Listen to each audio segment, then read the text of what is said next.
we get started, a few items. The presentation by Professor Iyengar will begin shortly and go until approximately 1 p.m. Professor Iyengar has consented to kindly stay on for a bit after 1 p.m. to address any additional questions that people may have. The slides and the recordings will be available at the end of the presentation. Log into your Milibo account to view them. As I've repeated before, please keep your telephone or microphone muted at all times. Only unmute yourself to ask questions. And if you've dialed in to this conference by telephone, you must enter your audio PIN. I can only unmute you in that event. For those of you who prefer to ask questions by instant message, there is a chat window. Please ask your question there. And Professor Iyengar has indicated that he welcomes questions and dialogue, so please ask your questions freely. In the event that your question is best deferred to the end, Professor Iyengar will indicate as much. So with that, let's go ahead and get started. Today, we're delighted to have Professor Iyengar to talk with us about sensor-driven information technology for the next decade. Professor S.S. Iyengar is the Ryder Professor and Director for the School of Computing and Information Sciences at Florida International University. His publications include 15 authored and edited books and over 500 research papers. His research interests include high-performance algorithms, sensor fusion, and intelligent systems. He's a fellow of the IEEE, fellow of the ACM, fellow of AAAS, and fellow of SDPS. He's a recipient of IEEE awards, Best Paper Awards, Distinguished Alumnus Awards of the Institute of Science, Bangalore, and a member of the European Academy of Sciences. He was awarded the Lifetime Achievement Award at IIT BHU at the International Conference on Agile Manufacturing Systems in 2012. He has served as the editor of several IEEE journals and is the founding editor-in-chief of International Journal of Distributed Sensor Networks. He's been elected in 2013 to the rank of Fellow at the National Academy of Inventors for demonstrating a highly prolific spirit of innovation in creating, facilitating outstanding inventions that have made a tangible impact on quality of life, economic development, and welfare of society. He's also received the IBM Faculty Award for 2014. So obviously, we are extremely delighted to have Professor Iyengar present to us today. Sensor networks, as you all have heard, is a hot topic with the Internet of Things and the cloud all coming together at this time. So with that, Professor Iyengar, please go ahead. Oh, thank you, Sridhar. Thank you very much, and I think it's a great opportunity to interact with many of the distinguished colleagues who are working in this area or in similar area. So I think in the next 50 minutes, I really want to talk, basically what we have done in the sense I had many students, which I'll talk to you in a couple of minutes, for the last 20-25 years. And I will also sort of give a little bit of a chronology how the work started, especially from our group. And, I spent quite a bit of time at LSU and at Oak Ridge National Laboratory and some time at Jet Propulsion Laboratory, almost 2 decades back. And then there are various other places. I've learned a lot from many of these distinguished colleagues. So let me go ahead and sort of talk about this, technology-driven science, which is very, very critical for the next decade. And what has been done, and I know that, in the time span of 50 minutes or 1 hour, I will not be able to do a real justice, but what I want to really give you is some of the ideas, what has been explored, and there are some open problems, and this is a very fascinating area. So let me sort of go through this journey with all of you, and if there are any questions that you have, you should sort of, ask me right there at that point. So the next thing what I wanted to do is, this presentation, if you sort of look at my slides, I mean, it's a sort of a cumulative result of various research in the area of sensor network done at various institutions, because, I've been giving a lot of lectures and workshops to Raytheon and other places. So it's a collective sort of material what I'm going to be sort of presenting. And for most of my descriptions and explanation, I've used the idea of the modes that is being used by Crossbow Incorporation, so courtesy to Crossbow. And there are some specifications that we have adopted in the presentations that mostly coming, because that essentially gives us a lot of good intuitive ideas for many of these kind of applications. Okay, so let me give you a little bit of a summary of what happened. Okay, one further thing which I want to tell you is we have made an attempt to acknowledge all of the people involved in this research, but there may be, somebody we may have missed, but this is purely unintentional because this is an area of monumental importance, and so it's somewhere in 1991.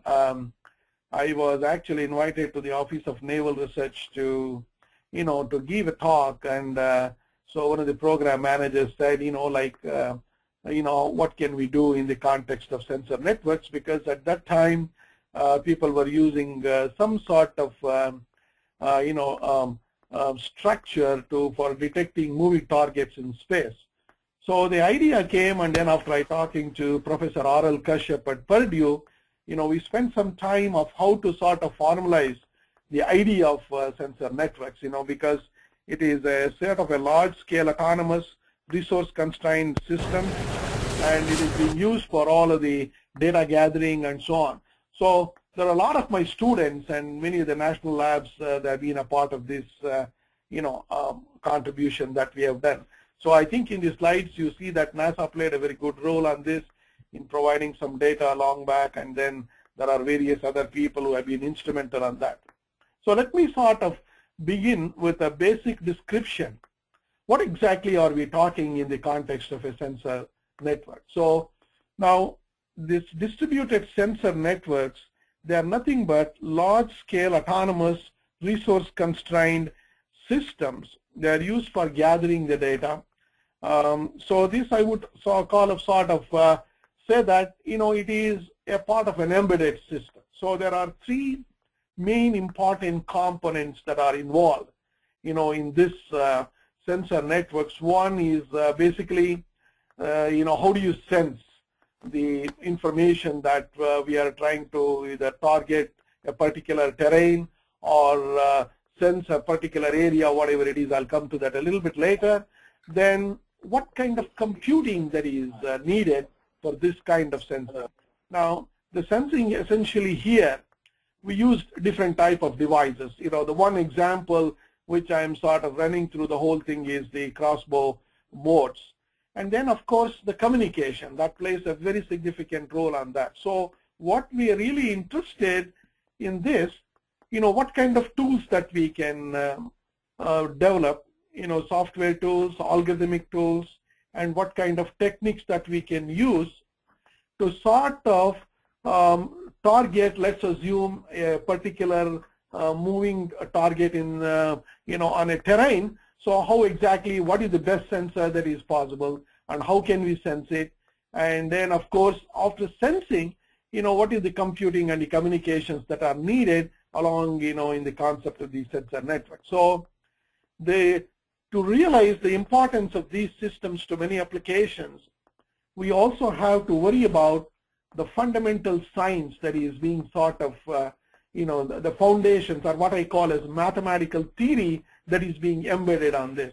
Now, there are a lot of interesting results that have been done at Deborah Estrin at UCLA, and then, our group at LSU, that's where I was, and then Bhaskar at Krishnamachari, Brooks at Penn State. I mean, of course, now with the Clemson, and Sonny at Florida, Berkeley Group, Maryland, and there are a lot of interesting people, who have spent a lot of time, including the DARPA and many of the IT-related programs on that.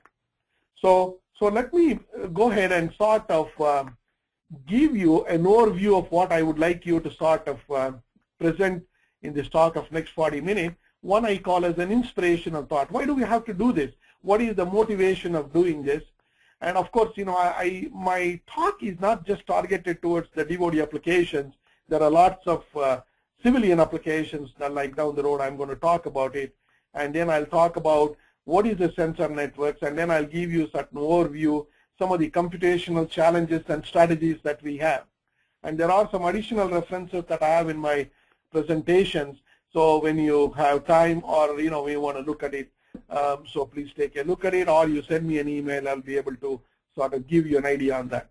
Okay, so let's understand what exactly the motivation for studying, the sensor networks. Now, So, in a recent statement by the Secretary of Defense, what basically he, this is, I think under George Bush, what is very critical is a revolution in military affairs is about more than building new high-tech weapons.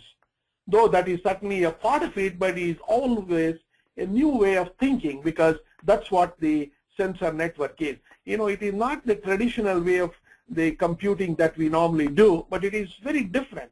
So that's what I think we need to understand with sensor networks. So there are new concepts and techniques. They are very, very important, especially in the context of many of the defense analysis systems or methodology.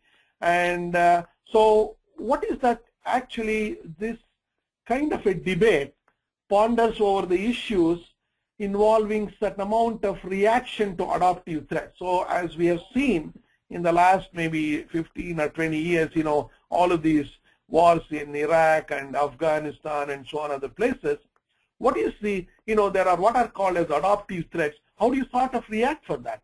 So what is the consequences, effects based on these operations? What kind of value information that we'll be able to generate by sort of reacting to these adaptive threats? So what we are really interested in many of these kind of applications, these are what I call as real-time applications, the structure and the performance of many of these command and control units, and also a host of other sort of systems, the Department of Defense or any other place, when the data they are collecting. So what we really need is a consequences or reaction is how do you sort of strike back? So how do you sort of look into those data, immediately make a reasoning and say, well, this is a target that we need to sort of hit it immediately. So these are the kind of reactive to adaptive threats that takes place in many of the sensor applications. So take, for example, a simple scenario like tracking a multiple targets in a battlefield. Okay, so you have a sensor network. This is basically a collection of these devices, and so the interesting thing is these devices are small, and they are also sort of resource constrained. I will come into that a little bit later. Now, the heart of any of these sensor networks is how do you sort of optimize this energy that is embedded in these devices? How do we sort of minimize it? What kind of routing protocol that I can use, or how best I can use the sensor network to sort of improve on the longevity of the sensor network as a whole, because there may be a lot of clusters, and these clusters may be working or may not be working, and there is always what is called as the denial of service attack. So this is very critical and important. So how do we sort of eliminate these kind of threats? So in the Business Week in September of 1999, the distributed sensor network has been one of the 21 most important new technologies, and there was also on the MIT Technology Review that were defined as this one of the top emerging technologies on that. So basically what I would like to sort of give you an overview is what are sensor networks, in what way is that we characterize as an autonomous system, what are the applications in mind, what are the computational and networking challenges via, what kind of discoveries that we can make, and then some research results and implementation details that I'd like to give. So part one, so the question is, if you talk about what is a traditional network, because I want to sort of make sure people understand the difference between a distributed sensor network and a traditional conventional network. So one of the things what I would like to sort of give you a list of things, for example, is in a traditional network you have an infinite power source. And you have a rapidly increasing the bandwidth. Optical network is one of them. And then you have all of these high performance workstations and so on. And then it consists of routers and switches, bridges and other complex components as what we have shown. Manually configurable hosts, complex global routing. So there are all of these things are sort of well defined in the traditional networks. But in our autonomous sensor network, this we can view as a system for information gathering, or it may be that we want to perform some data-intensive tasks, such as, habitat monitoring, seismic monitoring, terrain surveillance. So there are hundreds of applications that one can think about it. So what are the elements of this? So assume that I have a large sensor network, and then I have a sink, which essentially sends the queries and collects the data from sensors. Then I have a sensor or a sensing device, which is very small, which monitors the phenomenon and reports to the sink. So the question is, I would like to say that identify a target that is in this domain. So that's one example that we normally give. So conceptually, what we can say that we have a sensor network, you have large number of sensor nodes, and these are thousands of small devices. Now, very interestingly, these sensor nodes can be readily deployed in large numbers in various types of unstructured environment. Now, an environment can be very unstructured. For example, let's assume that I have a lake, and that lake is being contaminated with some sort of, poison. So how do I sort of detect? So then I can, whether it is a safe, water to drink, or it is contaminated with some cyanide or something. So the question is, how do I deploy? So that's what I call as an unstructured environment. Or if I'm trying to study, the volcanic eruptions in certain parts of the country or the world. So what can I do? There is a lot of work which have been done using sensor networks. So these sensor nodes can be deployed in large numbers. Now, I want to sort of give you, this is not just deployment, there is a lot of mathematical theory behind this. So the question is how efficiently you can deploy these sensors. The question that I would ask is, given a terrain, can I ask you that how many sensing devices do I need? So this is what we call as the coverage area. So there has been a lot of work which has been done in the coverage assessment and target, sort of tracking in 3 domains. In some of the recent advances in integrated electronic devices, motivated by the use of wireless sensor networks in many applications, including the domain surveillance and mobile target tracking, where a number of sensors are scattered within a sensitive region to detect the presence of intruders.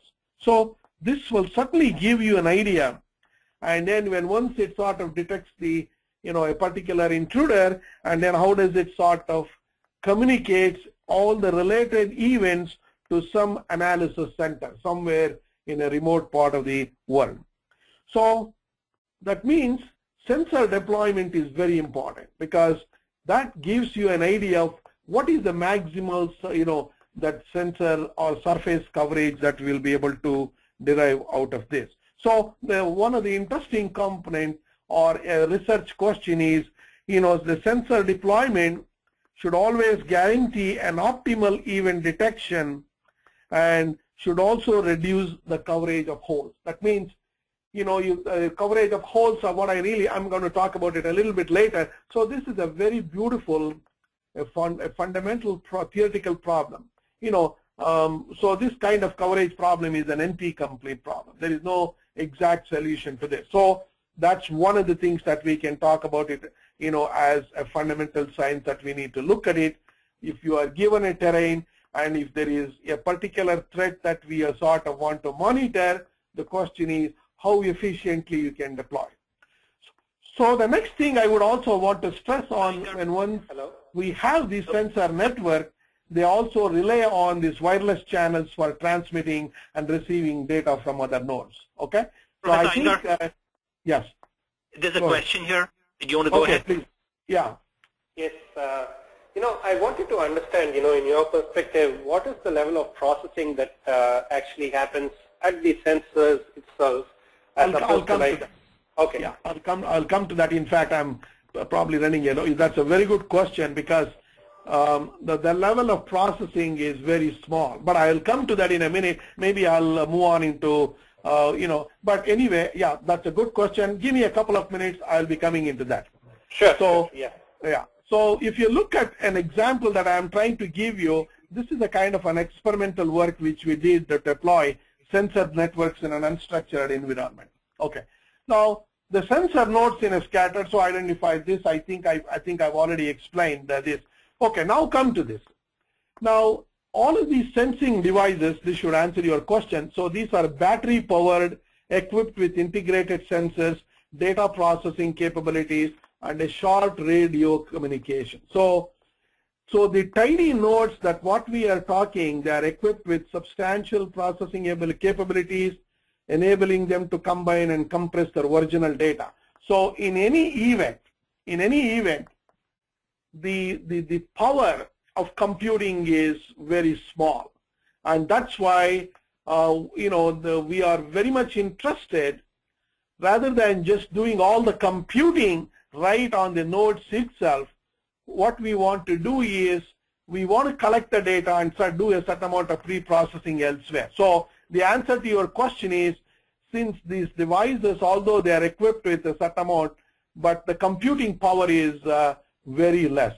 I'll give you certain numbers of how much it, it's a small amount of small coding, or something like maybe about 200 lines of code that you can implement on a data which perhaps as small as some hertz that you can use. So the amount of computing that it can be done is very small. But what is very critical is if it can identify some relevant data which are very critical for monitoring a phenomena, or which are sort of identifying, for example, if I want to know that what is the temperature in a particular area, although it sort of gives you, but if it sort of gives a discrete event of point in time like maybe 82 degrees, and that's what we are really looking at it, because at that temperature then I'm able to sort of plan a reactive action to the threat. So the networking characteristics, which is another important. So we do what is called as data aggregation from one node to the other. So the whole idea is we collect the data, then we move from one cluster to the other, in all of these sensor networks. So the question that comes here, what kind of routing schemes that we can find? So one of the routing schemes that we have to do is what we call as an adaptive routing schemes, and it is sort of based on the network conditions like the quality of the link, hop count, the gradient, and so on and so forth. And then of course we also can try multi-hop communications, which sort of improves the scalability of the network by sending messages peer-to-peer to a base station. So there are 4 important characteristics. The networks, it starts changing. I mean, there is an automatic deletion and addition of nodes without reciting the entire network. So that's why this kind of network, the power is less, it's a resource constraint, and there are devices which may fail for various reasons. And then there is also this denial of service attacks are there. So you can very well imagine the kind of resource constraint that we are thinking, or we are talking about with these kind of sensor networks.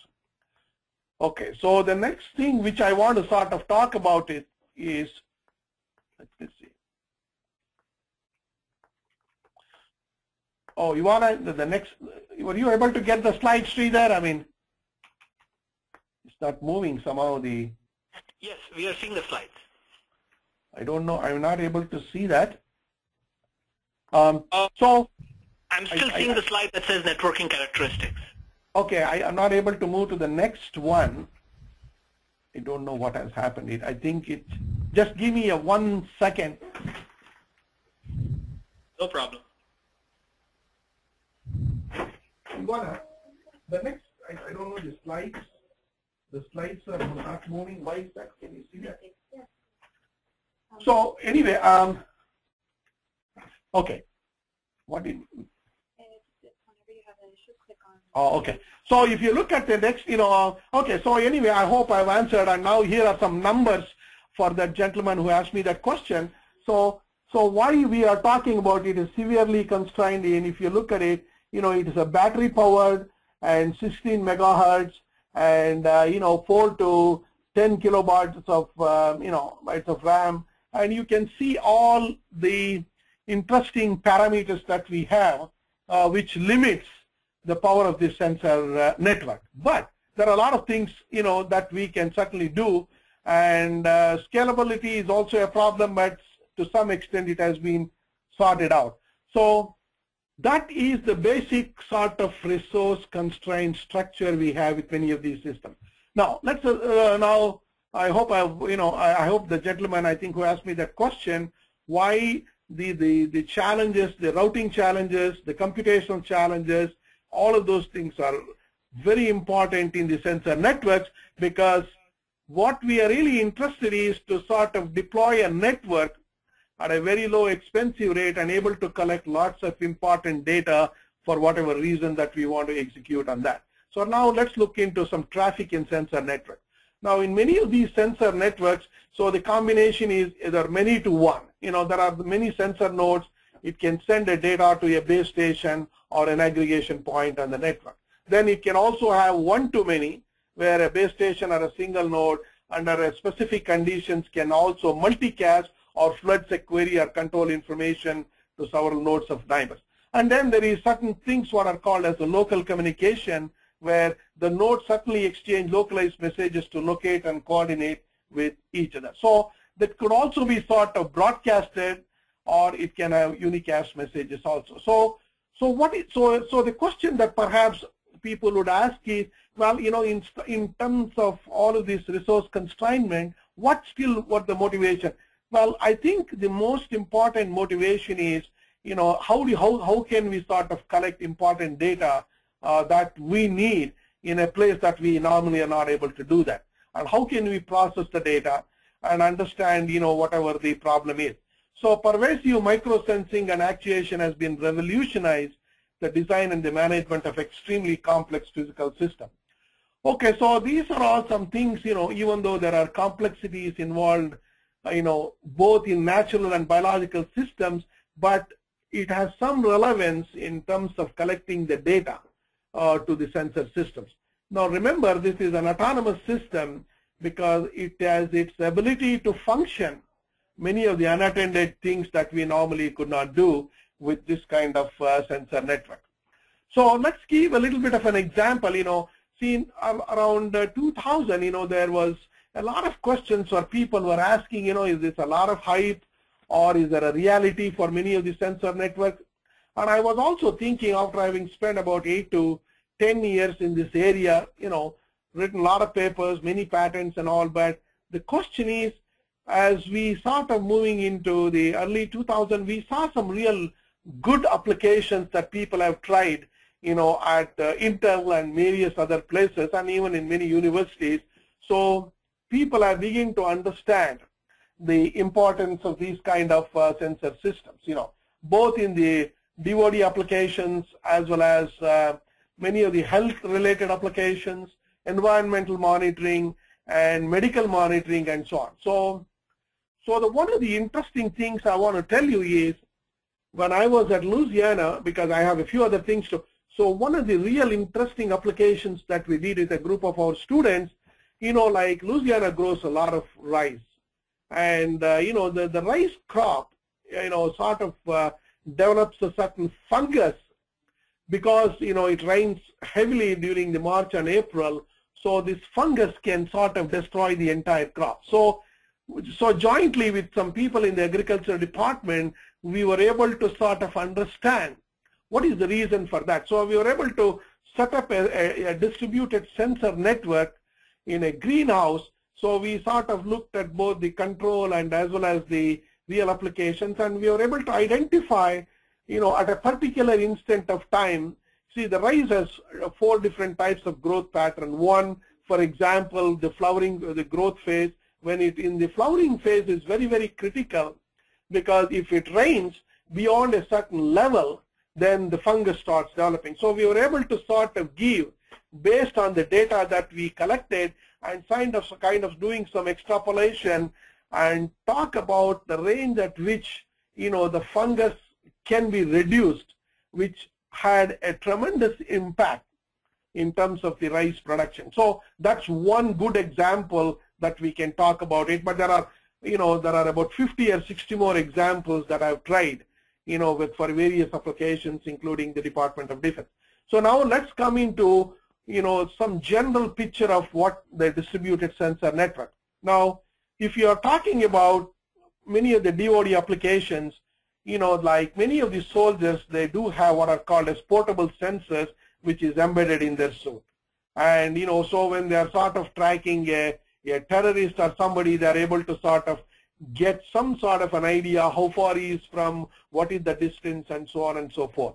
Then there are ground sensors that can be used. And then you have seen some of the, unattended autonomous vehicle sensors.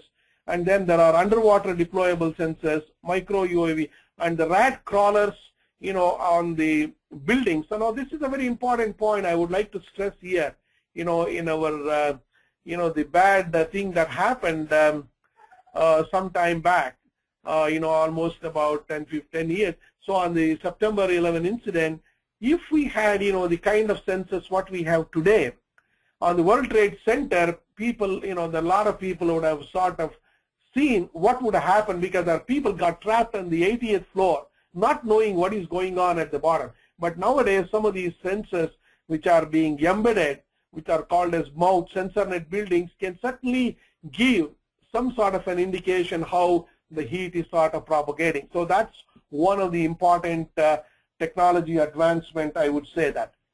So we also sort of did some work on, finding the traffic pattern on a campus, sort of see, for example, where it gets congested and how to sort of give an alternate. So this was about almost 7 or 8 years back. The results were phenomenal, because what in essence we are able to give you is for an alternate path for any person who is traveling on the interstate or on the turnpike, because these sensors are always collecting data that would give a very clear picture of how the congestion can be avoided and what are the other alternate paths that can be sort of used for minimizing the path block to the traffic. So this is another real-time implementation that has been sort of explored also. Now on environmental monitoring, this is another important thing. See, Louisiana, in those days, they have a bird called pelican. Now, habitat monitoring is one of the most important aspects of this, And so one of the things like how, for example, the state bird will expand its nesting colonies. How does it so how can you sort of monitor on this? So people have spent enormous amount of time tagging on to many of these sensors and see how, for example, they can track the behavior of an example of a pelican through these deployed sensors without even disturbing the bird. So there's a lot of work that actually goes on, even in India. So because there is a work of detecting the behavior of pythons, pythons and some of these cobra snakes, how exactly they sort of trace and what do they do in terms of nesting. And so there is a lot of nice, interesting applications people have done. I was also sort of partially involved with some of these, warning alarm systems when we had the tsunami, several years back, with many of the applications people can think about it. So now the other interesting thing, which I would want to stress this over and over again, coastal erosion. Now the coastal erosion theories, there are people, so the question that we have is, how do you sort of deploy the sensors along the coast? And then how do you sort of collect the data that is received to understand what are the reasons for coastal erosion? Now, there was a work which was done, several years back at the Center for Computation and Technology. We were able to sort of predict very beautifully. I think if you go down the web page, you can even see a movie that how, for example, to some extent, we'll be able to minimize, all of these coastal erosion using some of these sensor networks. And then there are other interesting problems like, wildlife fire management systems, what kind of sensor networks one can design and monitor some of the areas with an emphasis on fire management. And the technique is, again, the question is, how do you sort of optimally deploy the sensors to best cover the given region?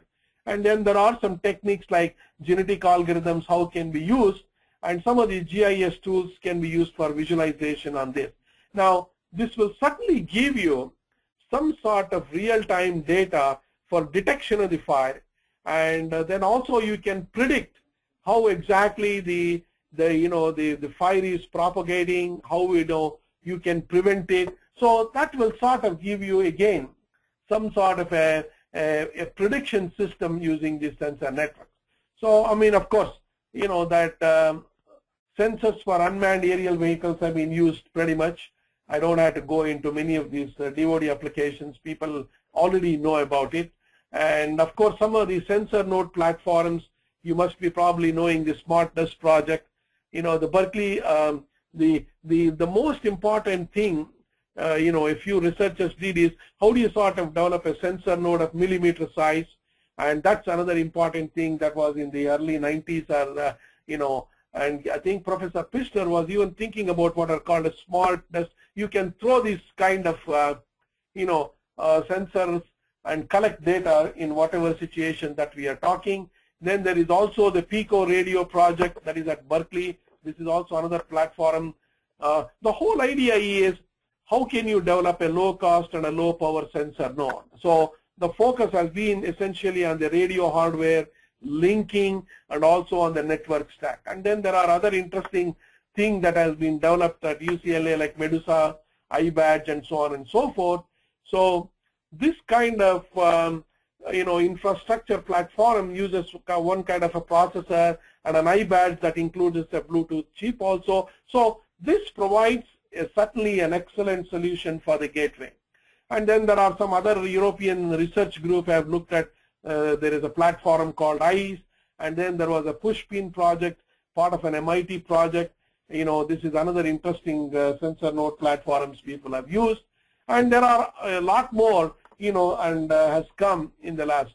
So now let me give you some of the hardware requirements for this problem. Now, since it is a resource-constrained environment, we must have a very beautiful programmable technology. In fact, one of the books I wrote on, programming on sensor networks, we talk about what we call as NESC, a language that can be used for many of these kind of, sensor programming. And we also have to think of an energy-efficient, low-cost processors. And another interesting work that is also going on is on the long-lasting, battery technology, because that's very, very important. Now, there are other, interesting applications. Environmental, monitoring is very, very important. Now, in terms of the software requirements, I would like to see that most of these softwares are freely distributed on the internet. So it is preferred to have many of these kind of a thing. So we have developed a sensor simulator. It is on the web, and a lot of people have used it. And how can you sort of, take my simulator and sort of extend it? So we've been able to keep the modularity on that. How do you sort of come up with, efficient memory utilization algorithms? And then we also jointly, with the Duke University and University of Tennessee, we came up with a robust low power operating system. And how can we, and then we have explored what we call as concurrency in processing. So there are a lot of interesting issues that we have in many of these sensor networks. So this is also sort of, so when you look at the component of a sensor node, you can also have a GPS attached to it. You have an analog to digital converter that is a sensor. Then you have a processor, which is not that good, 16 kilobyte of hertz. Then you have a transmitter. Then a power unit, which is a battery, AA with 1.5 volts. So, and then you can also nowadays have a power generator where you can recharge some of these batteries over and over again. But, so let's summarize some of the things. So battery forms the heart of a sensor system, because this is the one which sort of decides the life of the sensor network. But the requirement is also that the size of the battery should be as small as possible. And at the same time, it should be energy efficient. So the battery is essentially what it does is, it should have the ability for scavenging the energy and also being to increase the lifetime of the network. So there are many, many algorithms people have looked at it. Now, in terms of the processors used in the sensor node perform several important functions. One, it does the memory management. It also maintains the resources of the system. It also handles any of the interrupts that you have. It can turn off the communication equipment when you are not using to save power, because the devices can be in 3 different stages. One, it can be maybe listening, or it may be collecting the data, or it may be sort of put into sleep. So by putting into sleep, it may still overhear some of it, but not able to conserve a lot of energy. So these are the kind of states that is being used in designing many of the efficient protocol. So the typical clock speed of the operation of a processor is about 4 to 16 megahertz. So in terms of the dynamic voltage scaling, there is a tiny OS has been developed at the University of California, Berkeley, which essentially coordinates the resources very, efficiently. Well, when you have an increase in the voltage and the frequency of operation, then you have to certainly see how exactly you can do the more processing. But for, if you decrease the supply voltage, essentially you'll be able to do less processing on that. So memory and the operating system, it controls the processes, and the memory used to store all the operating system, the energy efficient it should be done, and also your programming ability should be very smart and on this many of these systems. So the memory specifications for a typical Mica 2, well, basically has 128 kilobytes of program memory, and then you can sort of use a multi-hop routing topology. So you can see that and then you should also have some code space for the tiny operating systems. So in all, whatever way that we work out, it's basically an energy resource constraint.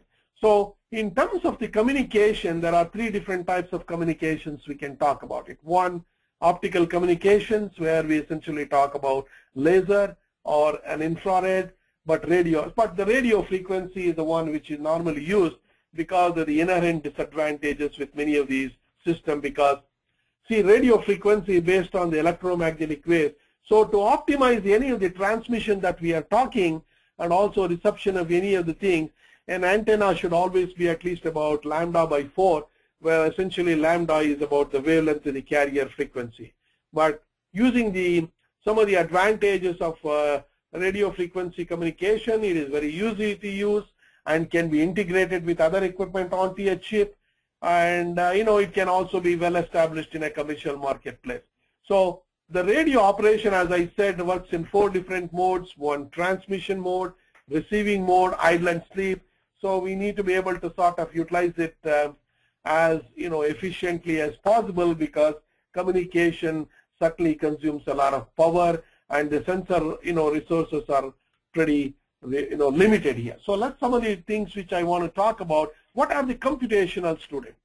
So this computational challenges is very important for somebody who is a theory person like me. I had one of the students by name Srini who worked with me. So again, to summarize, why are sensor networks are so special? Because they are very tiny nodes, more severe constrained, mobility may be limited, but failure rates are very higher. A sensor network gathers and processes specific kinds of data relevant. Potentially, we are talking about a large-scale network consists of thousands of devices. So to develop algorithms and mathematically prove their correctness, we must simplify models that we are using it for wireless sensor network. So we have to sort of balance between simplifying the model in order to keep the analysis tractable and also neglecting the important properties of the network. So the common representation that is being used is a graph, which is essentially a geometric representation. So some of the important problems have already been tackled. One is minimum energy, minimum time, geo-routing, but still there is a wide range of challenging which are open problems that merits further attention. So there are some of these papers are available. If you go into my web page, any of these algorithms that we have designed, we have used, but I don't think I have time to go through that. But this will certainly spark some interest in the network community, because there are still many fundamental aspects of networking are not well understood. Like scheduling. What is the topology control? Because it is a topology-free network. How do you do the clustering? How do you do the time synchronization? All of those things. So some of the important research issues for people who are working on many, how do you take a scheduling problem? Like, for example, as a theoretician, one can look at it mapping into a coloring problem, which helps to minimize the interferences in wireless networks. So the topology control, which essentially optimizes a maximal coverage problem, and then of course a time synchronization. So there are still many research, open problems which are in scheduling. The question is, how do you spatially reuse is fundamental in wireless networking. Co-channel interference is still a problem. So these are all very vital to coordinate the channel access, because there are collision problems. So how do you prevent the collision? How do you improve the throughput? How do you sort of schedule it? And how do you sort of time the messages and adjusting the transmission power? And so there are many interesting. So just to give you one aspect of it, of a map coloring problem, like color the countries with, everybody knows a map coloring problem. So how I can sort of use this, for example, for coordinate a generation of a beacon of frames in a cluster tree network using this kind of synchronization. So if you take, for example, a vertex coloring problem of a graph theory, and you perform all of the group assignments and send back all the information, so adjacent nodes in a network cannot have the same color. This can be translated into a graph coloring problem, and then I can use this for channel assignment. Like how do you sort of select radio frequencies? How do you sort of enhance the radio security and so on? So keeping in mind the radio frequency spectrum and the network topology. So generally we define what we call as an edge coloring problem and an NP complete problem. So what I'm trying to do at this point in a relatively short time is to show you how these channels in many of these networks can be represented as colors, and how, for example, the wireless networking problem can be transformed into a neat graph problem. So we do not lose the critical or practical case during the transformation, but it is a tool. So why graph coloring problem? Because of the relevance, the reliability, practicality of the problem. So like this is one problem. There are probably 50 or 60, type of NP complete problems that I've identified, in the last maybe so many years. So these are all the problems or the mathematical tools like coverage problem. We can use certainly a knapsack problem to make some approximation to cover the maximal coverage. So you see that this particular area of sensor network has a beautiful flavor of mathematics, computing, and there are a lot of interesting algorithmic challenges also. So, but the technical challenges in terms of building real systems, tethered for energy, limited by bandwidth, an ad hoc deployment requires the system identifies, and and the resulting distribution and the connectivity of nodes. So there are a lot of dynamic environmental conditions, unattended. So there is a lot of interesting problems, but the problem is how do you sort of connect the nodes in the sensor networks is a fundamental problem. So for example, all sensor networks are being characterized as severely energy constraints because the nodes will have to often operate with a finary battery. So usually you have a small amount of memory. So it can be recognized that energy savings can be obtained by pushing a good computation within the network in the form of both localized and distributed algorithms on that. So the challenges, radio communication costs are more in terms of energy compared to computation costs. Protocols are designed for sensor networks that should utilize only a few control messages. There are fault tolerance properties because many of the sensing data that we get, they may not be very accurate. So what kind of fault tolerance that you can build? So there are some papers, please take a look at it. In early 90s, I wrote with Professor Kashyap and other people how, for example, we can come up with what are called as fault tolerant sensor width. Even though there are sensors which have been prone to errors, still we may be able to salvage them by looking at a width of sensor data and see how best it can be used.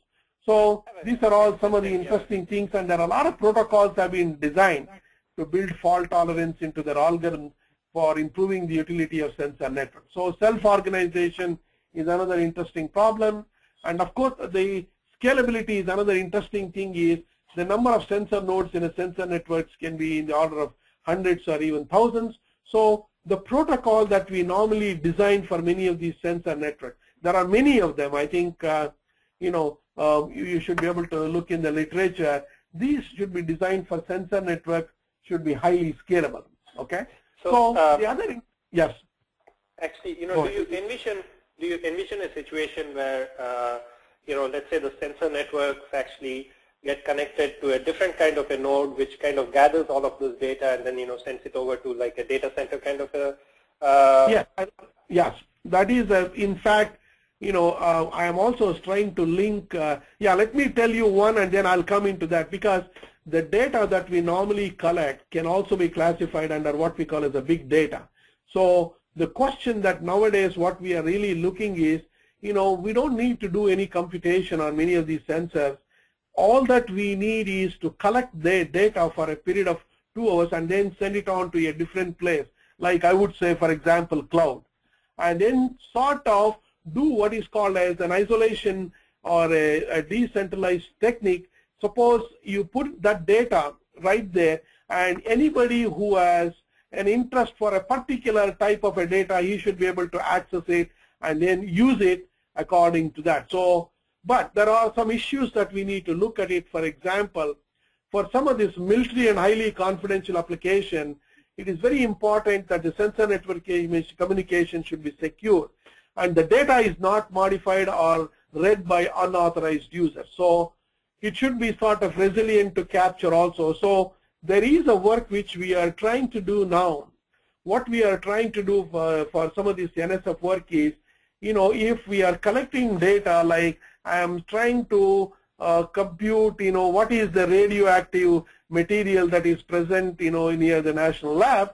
So what I think I can do is, I can collect over a period of maybe 2 or 3 hours, which, and then put the data in some place, and then you will develop certain amount of, what we call as a secured software access, so that for whatever data that is being meant for, for a special type of users, I should be able to do that. And then I can also be able to do certain amount of computation. So the idea is, it can be also not, it can also be an image data too.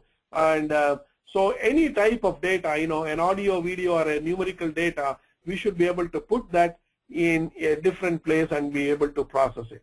But again, one of the things that we are interested in most of these kind of things is, how do you define the security protocols, and to provide the required level of security, you take into consideration the resource constraints of the nodes and the sensor network, because there are sometimes the present security protocols cannot be used directly, in sensor networks due to several resource constraints. So we need to sort of circumvent that. So in that particular case, what we are really interested in, if we are collecting data, we should be able to say, like, the first 1 hour of data is junk, I don't need it. But the data that I'm going to collect between such and such a time is very important and critical, and what kind of protocol that I should be able to design for that kind of thing. So I would list about. Hello? Yes. Yeah. Can I ask a question?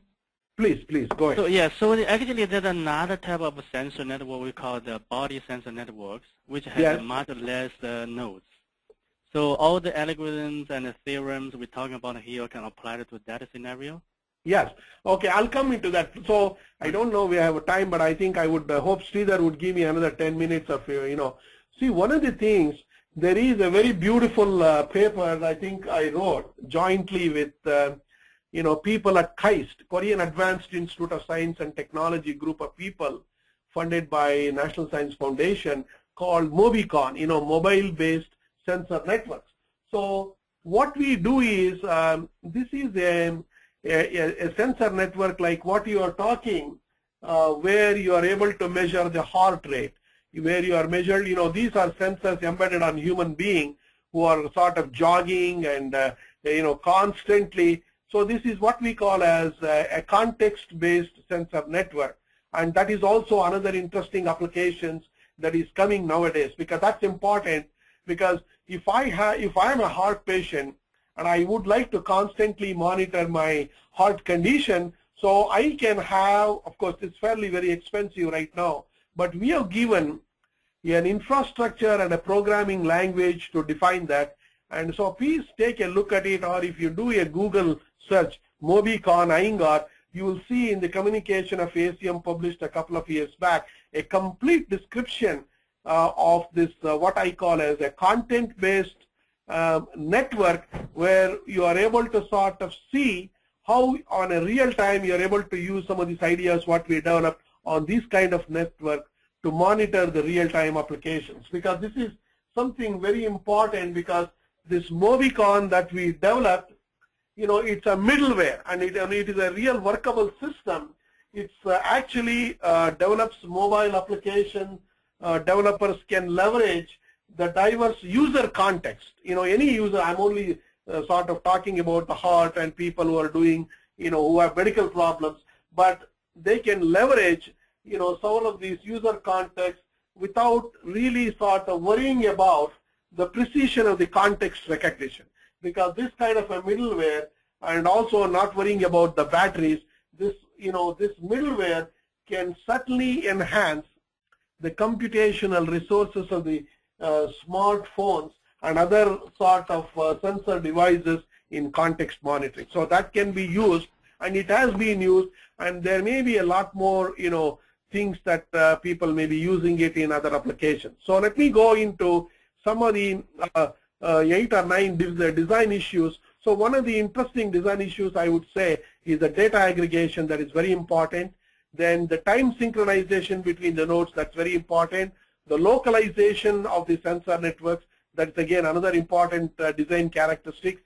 Then the deployment, how efficiently you deploy is also important. So our work has been pretty much on data-centric routing. There are 2 different types of paradigms that you can think about. One is sensor-centric routing and data-centric routing. So we have spent a lot of time, because our goal is to sort of enhance the network life maximization. So we have focused on how best efficiently we can collect the data using this data-centric routing. And then there are other work which we have also done where we focus on the quality of the sensor, called sensor-centric routing.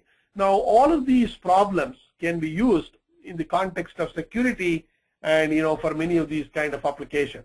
So one last thing which I want to do is, see, we developed for DARPA ID, an operating system which has a lot of interesting applications. It is a task adaptive information integration with the sensor system. Then we also have a fault tolerant information integration, active information integration. So we were able to sort of incorporate many of the salient features for surveillance and target location system with this. Now, one of the interesting characteristics of this is it's a low energy real-time operating system, and this is jointly done with the Duke University and University of Tennessee. Professor Chris Chakrabarty was working on this, and the lead from the Duke was working with me and another professor at University of Tennessee. So this is a workable low-energy real-time operating system that can be used. And there are a lot of other interesting things. There are hundreds of problems we have really solved. I wish I can give, the talk which I'm sort of giving, I'll give for 3 days for companies and folks and Raytheon. The routing itself is very important. Decentralized and adaptive routing, then our energy constraint protocol, then genetic algorithm routing using mobile agents. Then there are simulators that we have used, energy equivalence routing. So there are many interesting aspects of these things can be used. One last thing which I want to say that, so the classification of sensor networks can be of 2 types. One is what we call as the data gathering sensor networks. So, it may be an environmental monitoring, the temperature monitoring or control. Then the other one is what we call as an event detection sensor networks. Like if I want to detect a forest fire, that's one thing. So in a data gathering sensor networks, we periodically gather all the data in cycles. Then we look at the correlated measurements. That's where the data aggregation is. Then we do a clustering for aggregation and protocol scalability. Then we guarantee the system lifetime. Whereas in event detection, we are really looking at real-time sensing, because clustering is important. Communication to the base station only depends on detecting a required event. Now, because I want to know whether there is a truck that I saw carrying some weapons. So that is a kind of a thing which we are really interested in, many of these. So then there are what are called as the mission critical applications also. Some of these things like, the Bhopal, India, there was a chemical leaks and attacks. If we had sensor technology at that time, a lot of things could have been saved. Then there are from disaster management thing which we are doing using sensor networks, hurricane modeling and prediction, and destructive nature of the hurricane, it can make a bridge to collapse. So there are a couple of colleagues who are working on this. And then there are a lot of interesting systems which are already available, like Great Duck Island at University of California, Berkeley. They did it very beautifully of, monitoring nesting of certain type of birds, structural health monitoring. So there is enormous amount of applications, like even for example, there is a system called PODS. This was a research project in University of Hawaii. This is a wireless network of environmental sensors, how that can be used. Certain types of endangered plant species grow in one area, not in another.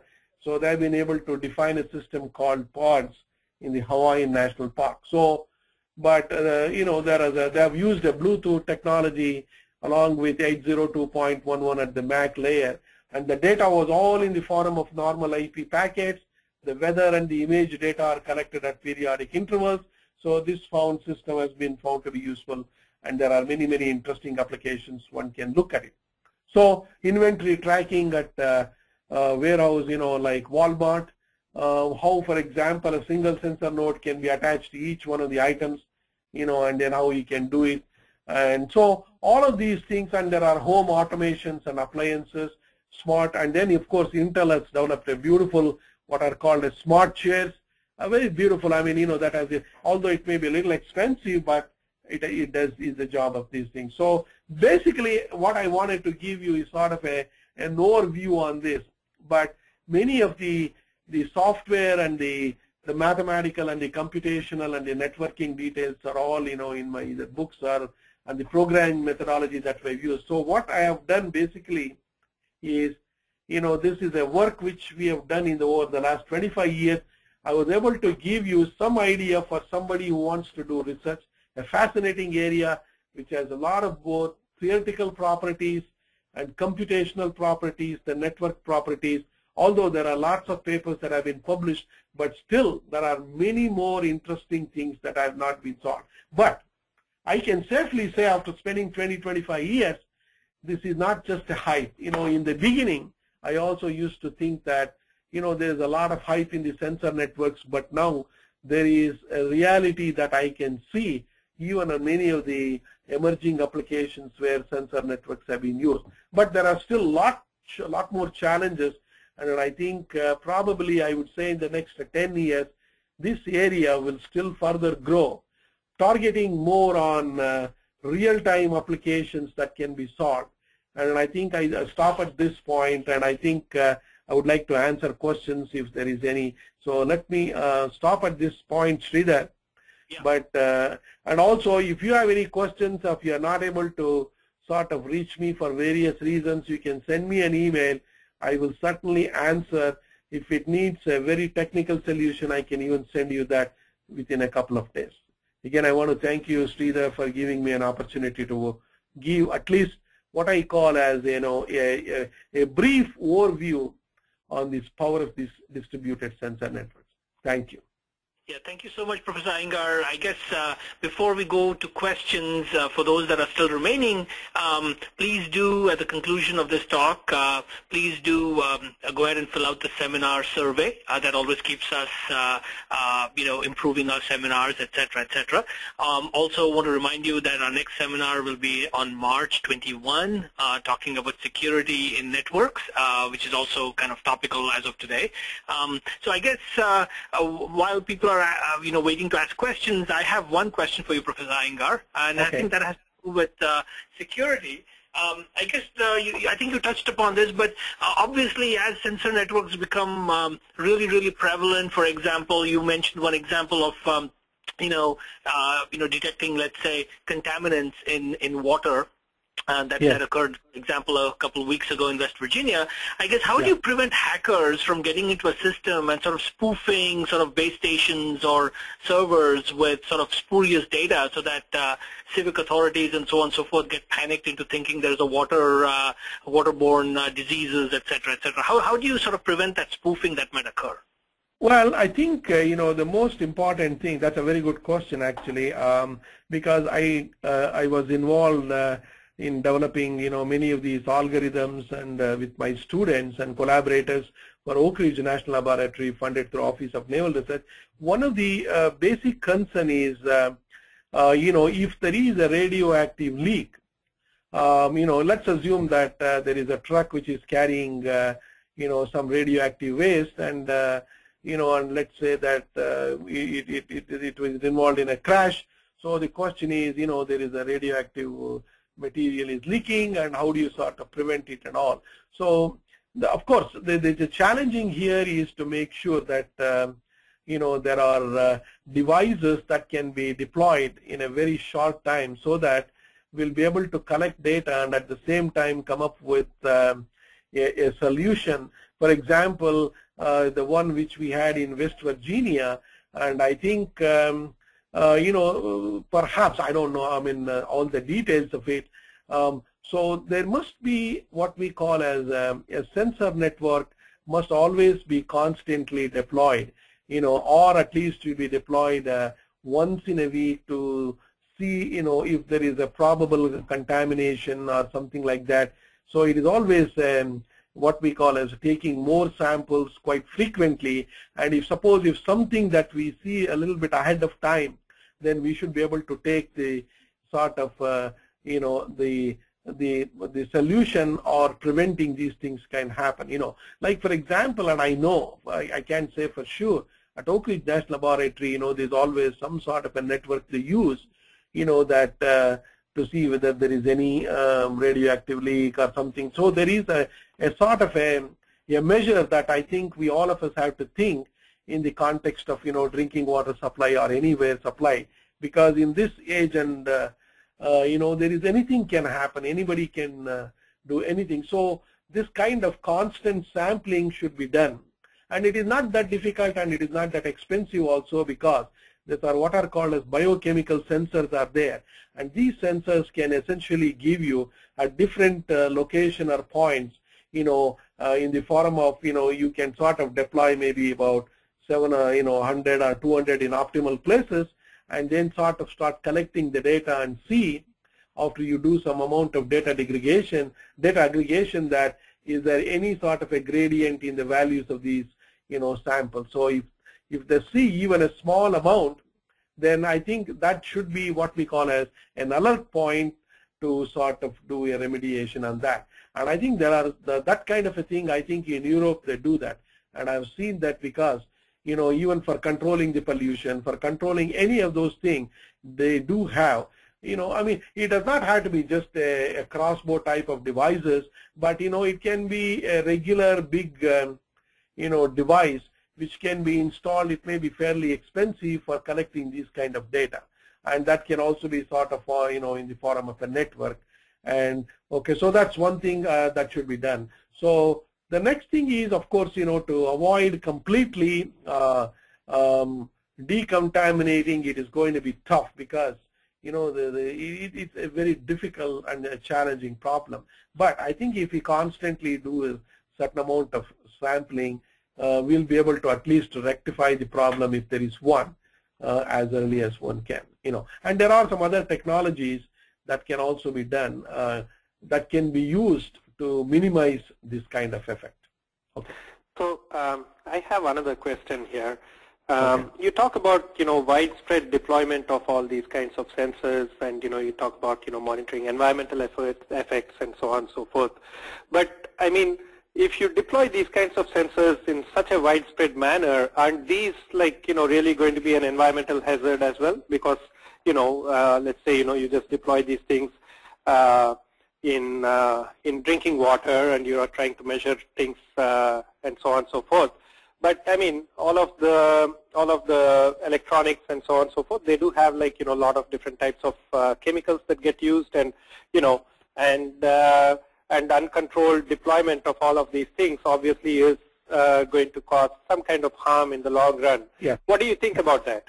Oh, it's a very important problem. I mean, okay, I think we should say, so it is not, what I call as an uncontrolled deployment, because see, before you deploy, no, that problem is an inherent problem, because many of these devices also have lead actually, but no, there are different things, people are coming, because it cannot be an uncontrolled deployment, because what normally that happens is you sort of define a terrain that you want to examine for whatever reason that it is, whether it is for detecting, the contamination, but so you don't do it for the entire lake. Suppose if there is a lake of, a big square mileage, so you sort of strategically identify what are called as strategic location points for sampling, okay? And so you don't do it, and at the same time you sort of minimize the damage that you are talking.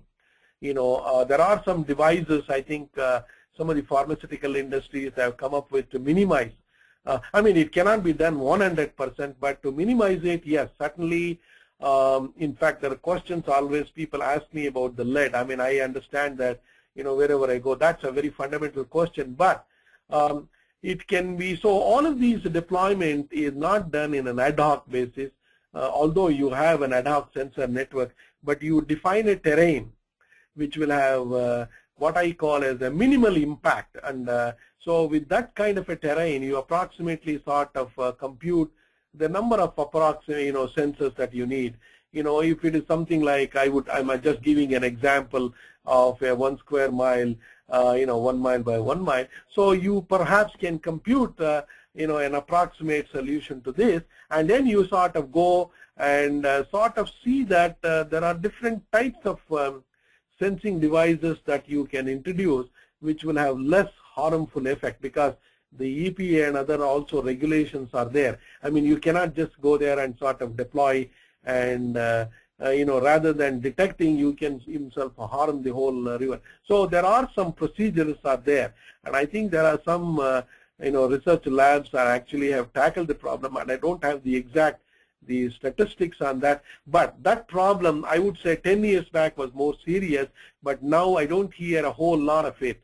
But it may be still there, but certainly that the problem of employment or deployment is you have to have minimal impact, because some of these things you cannot just go in an ad hoc and deploy, because it will certainly cause a lot of impact, especially on drinking water. But if suppose there is a need, like a terrorist has sort of put a cyanide in the drinking water, all that they will do is to measure the cyanide in appropriate points and then ban the water for drinking, and then perhaps they will take how to circumvent all of these things.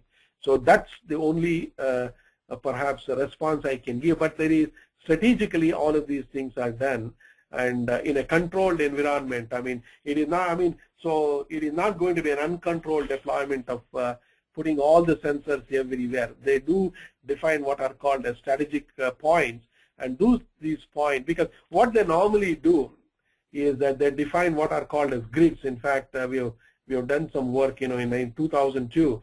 So you take that grid and define that into smaller grids, and then to sort of take a look at it, what I call as they would like to detect what are called as feature points.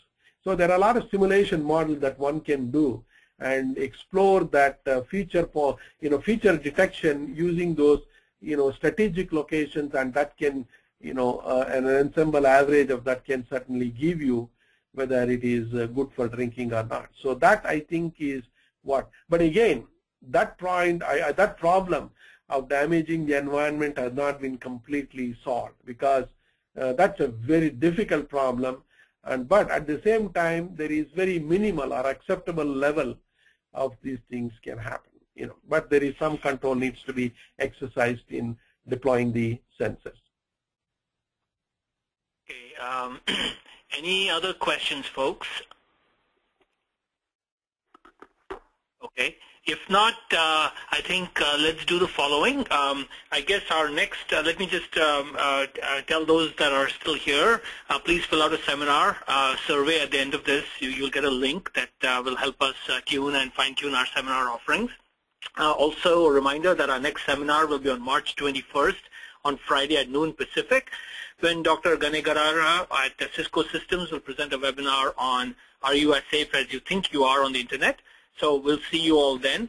And before you all go, I guess, Professor Iyengar, we do, a tradition here because all of us are spread across the globe. We do this virtual clap, which is acknowledge a fantastic presentation, one that's a thoughtful one that's made us all think. And so all of you, please unmute yourselves and let's give Professor Iyengar a warm round of applause here. Yeah, thank you very much. Yeah. Thank you so much, Professor Iyengar. I guess the recording and the slides will be up shortly on YouTube and the Malibo website. With that, thank you so much for participating. Talk to you all on March 21. Bye-bye. Thank you very much.